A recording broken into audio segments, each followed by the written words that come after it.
आज बात करेंगे हिंदी में वर्णमाला से संबंधित जितने भी प्रश्न परीक्षा में पूछे गए हैं, उन सभी प्रश्नों का प्रैक्टिस सेट आज हम लेकर आए हैं। और वर्णमाला से प्रश्न किस प्रकार पूछे गए हैं और कैसे प्रश्न पूछे जाते हैं, इसके बारे में भी बात करेंगे। तो जुड़े रहिए हमारे साथ वीडियो के अंत तक। तो पहला प्रश्न दिया है कि भाषा की सबसे छोटी इकाई है। भाषा की सबसे छोटी इकाई क्या है? ऑप्शन दिए हैं शब्द, व्यंजन, स्वर और वर्ण। तो हमें पता है कि भाषा की जो सबसे छोटी इकाई होती है उसे वर्ण के नाम से जाना जाता है। D option correct answer. देखेंगे अगला प्रश्न। तो अगला प्रश्न दिया है कि वर्णमाला कहते हैं। वर्णमाला किसे कहते हैं? ऑप्शन दिया है शब्दों के समूह को, वर्णों के संकलन को, शब्द गणना को या वर्णों के व्यवस्थित समूह को। तो वर्णमाला किसे कहते हैं या वर्णमाला की परिभाषा क्या है? वर्णों के व्यवस्थित समूह को वर्णमाला कहते हैं। D option correct answer. देखेंगे अगला प्रश्न। अगला प्रश्न दिया है कि हिंदी में मूल वर्णों की संख्या कितनी होती है? यानी हिंदी में जो वर्णमाला है उस वर्णमाला में वर्णों की मूल संख्या कितनी है? तो ऑप्शन यहाँ हमें दिए हैं 50, 51, 52 और 53। तो हमें पता है कि हिंदी वर्णमाला में वर्णों की संख्या है 52, 52। सी ऑप्शन करेक्ट आंसर है। अब ये जो 52 वर्ण यहाँ बताए हैं वर्णमाला में, तो इसमें कौन कौन से वर्ण गिने जाते हैं? तो हमें याद रखना है कि स्वर की संख्या 11 है, अयोगवाह है हमारे पास 2 और व्यंजन है 33, उत्क्षिप्त व्यंजन है 2 और संयुक्त व्यंजन है 4। इन सब को मिलाकर हो जाते हैं हमारे 52 यानी कि 52 वर्ण। देखेंगे अगला प्रश्न। तो अगला प्रश्न दिया है किस शब्द में री स्वर नहीं है? तो री स्वर पूछा है कि ऐसा कौन सा शब्द है जिसमें री की मात्रा नहीं आ रही है? तो ऑप्शन दिया है कृपा, कृष्ण, दृष्टि और क्रमांक। तो आप यहाँ देख सकते हैं कि कृपा में री का स्वर आया है, यहाँ री की मात्रा है, कृष्ण में भी और दृष्टि में भी री की मात्रा है। लेकिन ये जो फोर्थ ऑप्शन है क्रमांक, यहाँ पर री की मात्रा नहीं है। तो जो करेक्ट ऑप्शन होगा हमारा वो क्या होगा? D option. तो यहाँ डी ऑप्शन करेक्ट आंसर। देखेंगे अगला प्रश्न।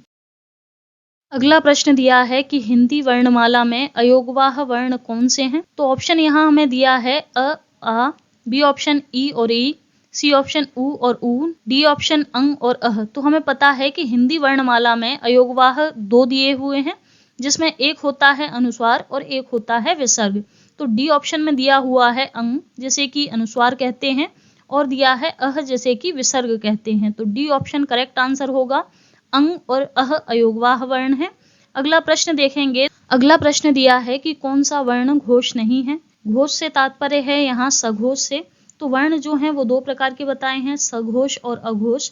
तो अघोष में जो वर्ण आते हैं वो हैं प्रत्येक वर्ग के पहले और दूसरे स्थान पर जो वर्ण आते हैं उन्हें अघोष कहते हैं। और सघोष उन वर्णों को कहते हैं जो प्रत्येक वर्ग के तीसरे, चौथे, 5वें स्थान पर आते हैं। इसके साथ ही उत्क्षिप्त व्यंजन और अंतस्थ व्यंजन भी सघोष वर्ण में आते हैं। तो ऑप्शन में देखेंगे तो र दिया है, र आता है अंतस्थ व्यंजन में, तो ये सघोष है। ल आता है अंतस्थ व्यंजन में, ये भी सघोष है। फिर बात करें त की, तो त आता है, त वर्ग की बात करें, त आता है पहले स्थान पर। तो पहले और दूसरे स्थान पर जो वर्ण आते हैं वो अघोष होते हैं। तो यहाँ करेक्ट आंसर होगा हमारा त। सी ऑप्शन करेक्ट आंसर है। देखेंगे अगला प्रश्न। अगला प्रश्न दिया है कि स्वरों को अन्य किस नाम से जाना जाता है? स्वरों को अन्य और किस नाम से जाना जाता है? तो ऑप्शन दिए हैं अच, हल, प्लुत और मूर्धन्य। तो हमें पता है कि स्वरों को संस्कृत में अच नाम से जाना जाता है। संस्कृत में जो माहेश्वर सूत्र बताए हैं, तो माहेश्वर सूत्रों के आधार पर जो स्वरों का जो प्रत्याहार बना है वो बना है अच। तो स्वरों को अन्य जिस नाम से जाना जाता है वो नाम है अच। ए ऑप्शन करेक्ट आंसर है। और जो हल यहाँ दिया हुआ है, व्यंजन को संस्कृत में हल के नाम से जाना जाता है। और माहेश्वर सूत्र की फुल वीडियो हमारे यूट्यूब चैनल पर अपलोड की जा चुकी है। आप वहां जाकर चेकआउट कर सकते हैं, जिसका लिंक आपको डिस्क्रिप्शन बॉक्स में भी मिल जाएगा। अगला प्रश्न दिया है कि निम्न में से नासिक्य व्यंजन कौन सा है? तो ऑप्शन यहाँ पर हमें दिए हैं स, ज्य, ग और ज। तो नासिक्य व्यंजन हमें बताने हैं। तो नासिक व्यंजन कौन सा है? तो जो प्रत्येक वर्ग के पंचम वर्ण जो हैं वो नासिक्य व्यंजन के अंतर्गत आते हैं। और ज्य जो है वो पंचम वर्ण है। तो यहाँ पर बी ऑप्शन करेक्ट आंसर होगा, जो कि नासिक्य व्यंजन है। देखेंगे अगला प्रश्न। अगला प्रश्न दिया है कि निम्न में से अल्पप्राण वर्ण कौन से हैं? अल्पप्राण वर्ण बताने हैं। तो अल्पप्राण कौन से होते हैं? प्रत्येक वर्ग के पहले, तीसरे और पांचवें स्थान पर आने वाले वर्णों को अल्पप्राण वर्ण कहते हैं और दूसरे और चौथे स्थान पर आने वाले वर्णों को महाप्राण कहते हैं। तो पहले, तीसरे और पांचवें स्थान के वर्ण हमें यहाँ बताने हैं।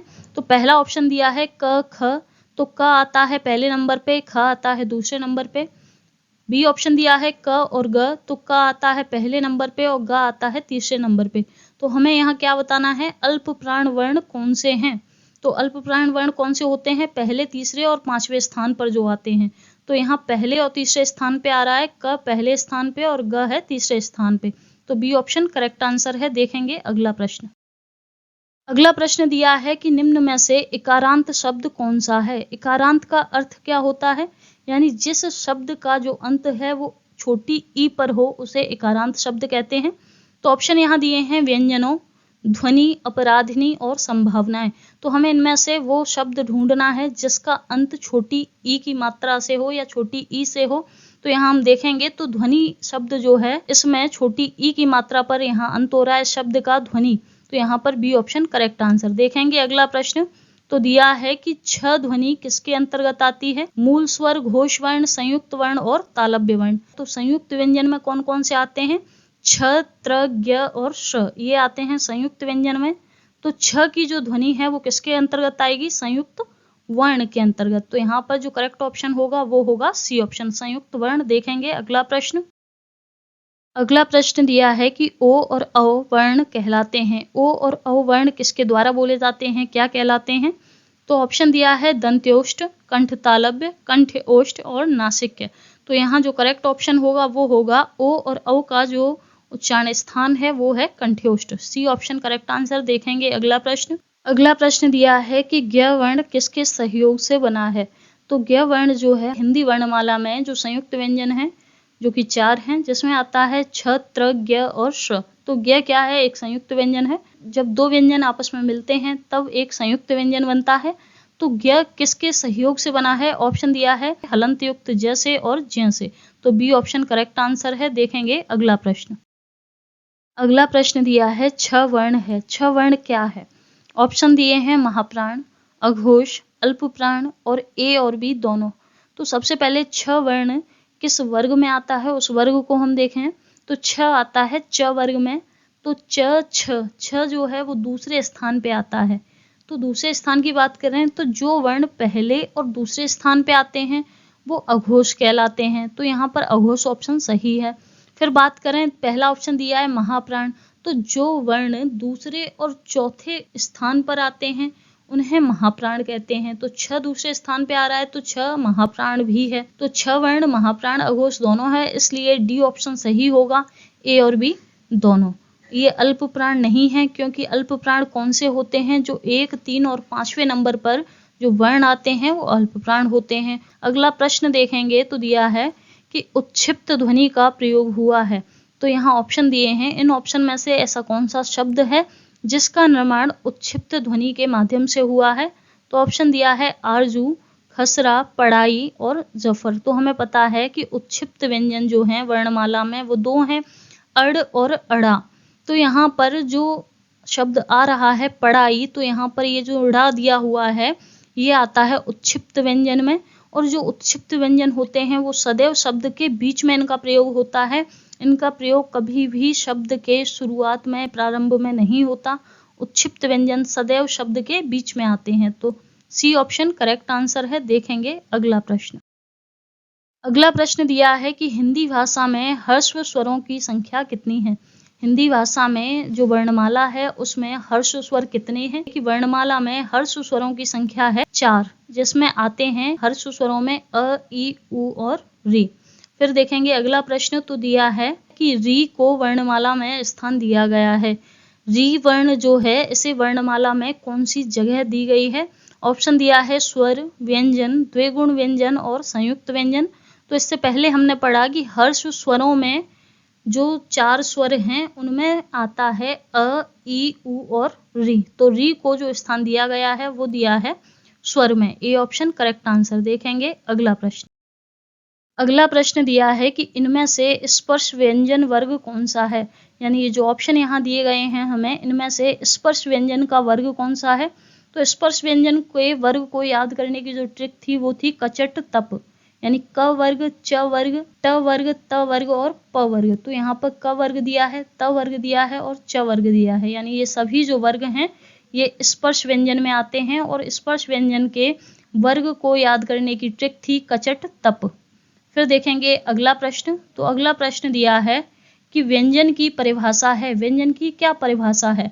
ऑप्शन दिए हैं स्वर की सहायता से बोले जाने वाले वर्ण, बिना किसी की सहायता से बोले जाने वाले वर्ण, दीर्घ स्वर वाले वर्ण या बिना अवरोध के बोले जाने वाले वर्ण। तो हमें पता है कि व्यंजन वे वर्ण हैं जो कि स्वर की सहायता से बोले जाते हैं। बिना स्वर की सहायता के व्यंजन नहीं बोले जा सकते। तो यहाँ पर ए ऑप्शन करेक्ट आंसर है कि व्यंजन वे वर्ण हैं जो कि स्वर की सहायता से बोले जाते हैं। A option correct answer. देखेंगे अगला प्रश्न। अगला प्रश्न दिया है कि महाप्राण वर्ण का अर्थ क्या है? महाप्राण का अर्थ क्या होता है? तो प्राण का अर्थ होता है वायु। फिर यहाँ ऑप्शन देखेंगे तो दिया है कि जिनके उच्चारण में श्वास का अधिक समय लगे, कम उच्चारण वाले वर्ण, दीर्घ मात्रा वाले वर्ण या इनमें से कोई नहीं। तो प्राण का अर्थ होता है वायु। तो जहाँ वायु की मात्रा अधिक होगी, यानी जिन वर्णों को बोलने में वायु अधिक ली जाती है या श्वास बहुत तेज ली जाती है, उन वर्णों को महाप्राण वर्ण कहते हैं। तो यहाँ पर ए ऑप्शन करेक्ट आंसर होगा कि जिनके उच्चारण में श्वास का अधिक समय लगे उसे महाप्राण वर्ण कहते हैं। फिर अगला क्वेश्चन देखेंगे तो दिया है कि य र ल व व्यंजनों को कहते हैं। य र ल व्यंजनों को क्या कहते हैं? ऑप्शन दिया है स्पर्श व्यंजन, अंतस्थ व्यंजन, ऊष्म व्यंजन और इनमें से कोई नहीं। तो य र ल व आते हैं अंतस्थ व्यंजन में। B option correct answer. देखेंगे अगला प्रश्न। अगला प्रश्न दिया है कि नवीन विकसित ध्वनियां कौन सी हैं? तो ऑप्शन दिया है ख और ज, उ और उ, ए औ, श और स। तो यहाँ पर हमें याद रखना है कि नवीन विकसित ध्वनियों को कैसे याद रखना है कि जिन वर्णों के साथ में ये जो छोटी बिंदी यहाँ आपको लगी दिखाई दे रही है, इसे नुक्ता कहते हैं। जिन वर्णों के साथ में नुक्ता लगा हुआ है उन्हें नवीन विकसित ध्वनियां कहते हैं। तो यहाँ करेक्ट ऑप्शन होगा ख और ज। देखेंगे अगला प्रश्न। तो अगला प्रश्न दिया है कि क, ख, ग, ज और फ ध्वनियां किसकी हैं? यहाँ ऑप्शन दिए हैं संस्कृत की, अरबी फारसी की, अंग्रेजी की और दक्षिणी भाषाओं की। तो ये सब जो हैं क, ख, ग, ज और फ ये नवीन विकसित ध्वनियां हैं। तो ये कहाँ की हैं? तो ये याद रखना है, ये अरबी और फारसी की ध्वनियां हैं। B option correct answer. देखेंगे अगला प्रश्न। अगला प्रश्न दिया है कि निम्नलिखित में से कौन सी हर्षव ध्वनि है? तो हर्षव ध्वनि यहाँ पहचाननी है। दिया है आ, ए, ऐ और उ। तो हमें पता है कि हिंदी वर्णमाला में जो हर्षव ध्वनि है वो 4 हैं, हर्ष स्वर 4 हैं। हर्ष का मतलब होता है लघु या छोटा। तो यहाँ पर छोटा क्या दिया हुआ है? जो हर्षव ध्वनि है हमारी वो क्या है? उ है, क्योंकि जो मूल हर्ष स्वर हैं उनमें आते हैं हमारे अ, ई, उ और री। तो डी ऑप्शन यहाँ पर करेक्ट आंसर होगा। उ हर्ष ध्वनि है। फिर यहाँ जो आ दिया है ये है हमारी दीर्घ स्वर। फिर दिया है ए और अ, ये हैं हमारे संयुक्त स्वर। अब देखेंगे अगला प्रश्न। तो अगला प्रश्न दिया है कि वह वर्ण जिसका उच्चारण तालु से होता है वो क्या कहलाते हैं? यानी वे वर्ण जिनका उच्चारण होता है तालु के द्वारा, तो उन्हें क्या कहते हैं? ऑप्शन दिया है मूर्धन्य वर्ग, तालव्य वर्ग, ओष्ठ्य वर्ग और कंठ्य वर्ग। कि जिनका उच्चारण तालु द्वारा होगा उन्हें तालव्य वर्ग में रखेंगे। तो बी ऑप्शन करेक्ट आंसर है। देखेंगे अगला प्रश्न। अगला प्रश्न दिया है कि व्यंजन कितने होते हैं? हिंदी वर्णमाला में जो मूल व्यंजन है वो कितने हैं? तो हिंदी वर्णमाला में मूल व्यंजन की संख्या है 33। याद रखना है 33 संख्या है मूल व्यंजन की संख्या। और मूल व्यंजन गिने जाते हैं क से लेकर ह तक। अगला प्रश्न देखेंगे। तो अगला प्रश्न दिया है कि हिंदी वर्णमाला में ऊष्म व्यंजन कौन से हैं? ऊष्म व्यंजन बताने हैं। ऊष्म व्यंजन कौन से हैं? तो ऑप्शन यहाँ पर दिए हैं श, स और ह, त, थ, द, ध, ट, ठ, ड, ढ, च, छ, ज, झ। जिन वर्णों को बोलने में फेफड़ों से निकलने वाली जो वायु होती है वो आपस में रगड़ खाती है, उन वर्णों को क्या कहते हैं? ऊष्म व्यंजन कहते हैं। ऊष्म या संघर्षी व्यंजन कहते हैं। तो ये ऑप्शन करेक्ट आंसर है। देखेंगे अगला प्रश्न। अगला प्रश्न दिया है कि जिन शब्दों के अंत में अ आता है उन्हें कहते हैं। यानी जिन शब्दों के अंत में अ आएगा उन्हें हम क्या कहेंगे? ऑप्शन दिया है अनुस्वार, अयोगवाह, अंतस्थ और अकारांत। इससे पहले हमने प्रश्न पढ़ा था कि जिस शब्द के अंत में ई का स्वर आए उन्हें इकारांत शब्द कहते हैं, और जिस शब्द के अंत में अ का स्वर आए उसे हम अकारांत शब्द कहते हैं। D option correct answer. अगला प्रश्न देखेंगे, दिया है कि निम्न में से अल्प प्राण वर्ण कौन से हैं। अल्प प्राण वर्ण कौन से हैं, तो ऑप्शन दिया है यहाँ अ और आ, क और ग, थ और ध, फ और भ। तो हमें पता है अल्प प्राण कौन से वर्ण होते हैं। प्रत्येक वर्ग में पहले, तीसरे और पांचवें स्थान पर जो वर्ण आते हैं उन्हें अल्प प्राण कहते हैं। तो यहाँ बात करें अ और आ, ये 1 और 2 नंबर पे आते हैं। क और ग, क आता है पहले नंबर पे और फिर ग आता है तीसरे नंबर पे। तो यहाँ पर बी ऑप्शन करेक्ट आंसर है। क और ग अल्प प्राण वर्ण है। देखेंगे अगला प्रश्न। अगला प्रश्न दिया है कि निम्नलिखित में से कौन सा मूल दीर्घ स्वर नहीं है। मूल दीर्घ स्वर बताना है। तो ऑप्शन दिए हैं आ, ई, उ और ओ। तो यहाँ हमें याद रखना है कि जो मूल दीर्घ स्वर कौन सा नहीं है, बड़ा आ, बड़ी ई और बड़ा उ, ये आते हैं मूल दीर्घ स्वर के अंतर्गत। छोटा ओ जो होता है, ओ जो है वो आता है संयुक्त स्वर के अंतर्गत। तो यहाँ पर पूछा है कि मूल दीर्घ स्वर नहीं है, तो यहाँ डी ऑप्शन करेक्ट आंसर है। ओ जो है वो संयुक्त स्वर है, मूल दीर्घ स्वर में नहीं आता। हर्ष स्वर जो होते हैं वो संख्या में 4 होते हैं, और जो मूल दीर्घ स्वर हैं वो संख्या में 3 होते हैं, जिसमें आ, ई और उ आता है। अगला प्रश्न देखेंगे तो दिया है कि हिंदी में ध्वनियाँ कितने प्रकार की होती हैं। हिंदी में ध्वनि कितने प्रकार की होती हैं, 2, 4, 6 और 8। तो पता होना चाहिए हिंदी में जो ध्वनियाँ हैं वो 2 प्रकार की हैं, स्वर और व्यंजन। A option correct answer. अगला प्रश्न देखेंगे। अगला प्रश्न दिया है मात्रा के आधार पर स्वर कितने प्रकार के होते हैं। तो मात्रा के आधार पर बताने हैं स्वर के प्रकार। तो मात्रा के आधार पर स्वर 2 प्रकार के होते हैं, छोटी और बड़ी, यानी हर्ष और दीर्घ।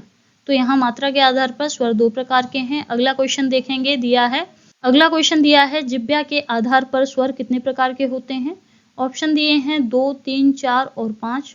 तो जिह्वा के आधार पर जो स्वर होते हैं वो होते हैं 3 प्रकार के, जिसमें आते हैं अग्र स्वर, मध्य स्वर और पश्च स्वर। B option correct answer. देखेंगे अगला प्रश्न। अगला प्रश्न दिया है निम्न में दीर्घ स्वर है, दीर्घ स्वर बताना है कौन सा है। ऑप्शन दिया है ई, ए और ऐ। तो हमें याद रखना है जो छोटी ई है ये आती है हर्ष स्वर में, बड़ी ई आती है दीर्घ स्वर में, और छोटी ए और जो बड़ी ए होती है ये आती है संयुक्त स्वर में। तो यहाँ पर दीर्घ स्वर बताना है, तो दीर्घ स्वर है बड़ी ई। तो यहाँ बी ऑप्शन करेक्ट आंसर। अगला प्रश्न देखेंगे। अगला प्रश्न दिया है निम्न में से अंतस्थ व्यंजन कौन सा है। ऑप्शन दिए हैं ग, ज, व और स। तो पता होना चाहिए अंतस्थ व्यंजन जो हैं वो 4 हैं, जिसमें य, र, ल, व आते हैं। तो यहाँ पर व दिया हुआ है, सी ऑप्शन करेक्ट आंसर। अगला प्रश्न देखेंगे। अगला प्रश्न दिया है अंतस्थ वर्ण और ऊष्म वर्ण कितने होते हैं, यानी दोनों वर्ण कितने होंगे टोटल बताने हैं। तो अंतस्थ वर्ण 4 होते हैं, ऊष्म वर्ण भी 4 होते हैं। तो अंतस्थ और ऊष्म वर्ण मिला के हो गए हमारे पास 8। तो यहाँ पर जो करेक्ट ऑप्शन होगा वो होगा 8, यानी अंतस्थ वर्ण और ऊष्म वर्ण 4-4 होते हैं, और यहाँ दोनों की पूछी है तो 8 ऑप्शन करेक्ट आंसर होगा। अगला प्रश्न देखेंगे तो दिया है कि हिंदी भाषा में कुल वर्ण लिपियाँ कितनी हैं। तो यहाँ ऑप्शन दिए हैं 44, 33 और 52, 48। तो हमें याद रखना है हिंदी वर्णमाला में जो कुल वर्ण हैं वो हैं हमारे 52, सी ऑप्शन करेक्ट आंसर। अगला प्रश्न देखेंगे। अगला प्रश्न दिया है अयोगवाह कहा जाता है। अयोगवाह किसे कहा जाता है। ऑप्शन दिया है विसर्ग को, अल्प प्राण को, महाप्राण को, संयुक्त व्यंजन को। तो हमें पता है अयोगवाह जो हैं वो 2 वर्ण हैं हमारे, जिसमें एक है अनुस्वार और एक है विसर्ग। तो यहाँ पर विसर्ग दिया हुआ है, ए ऑप्शन करेक्ट आंसर। अगला प्रश्न देखेंगे। अगला प्रश्न दिया है 2 व्यंजन जब एक साथ मिलते हैं क्या कहलाते हैं। तो ऑप्शन दिया है संयुक्त व्यंजन, अल्प प्राण, महाप्राण और अंतस्थ। तो हमें पता है कि जब 2 स्वर आपस में मिलेंगे तो वो संयुक्त स्वर बनाएंगे, और 2 व्यंजन जब आपस में मिलेंगे तो वो संयुक्त व्यंजन बनाएंगे जुड़कर। तो ए ऑप्शन करेक्ट आंसर। अगला प्रश्न देखेंगे।